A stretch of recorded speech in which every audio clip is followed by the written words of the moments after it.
You're listening to the audio production of Rosemary Cottage by Colleen Coble, published by Thomas Nelson and read by Devon O'Day. Prologue. The Atlantic water rushed past her limbs in a silken caress. Gina Ireland loved the water, the busy fishermen boating to and fro, and the blue bowl of sky overhead. She was the first to hit the water every spring in her new bikini. This might be her last swim of the season, and she intended to milk every second from the October sun overhead.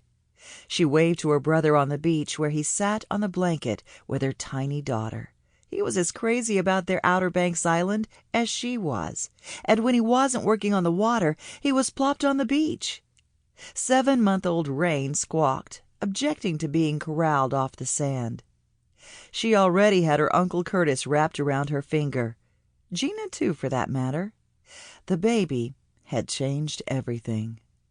Curtis waved in return, then squatted on the blanket with the baby. Other beachgoers splashed in the waves, and the distant roar of jet skis disrupted the serenity of her beloved Hope Island. Gina flipped to her back and closed her eyes as the waves carried her on the whitecaps. She was different now, new and clean. The future looked bright. The water held no fear for her. Once she'd entertained dreams of winning an Olympic gold medal in swimming until life intervened, but contentment curled along her spine. No need for a medal when she had everything right here. The island had receded in the distance when she opened her eyes and turned to her stomach again. She started back toward the beach with long, sure strokes. When the shore was no nearer 5 minutes later, she paused and trod water in the riptide that had seized her. She experienced only a momentary stab of disquiet. The boating lane was near, and if the current didn't release her, she could hail a passing fishing boat.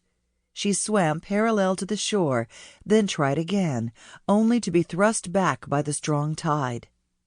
The rumble of an approaching ski boat wasn't nearly as annoying as usual as it zoomed toward her. She waved and shouted.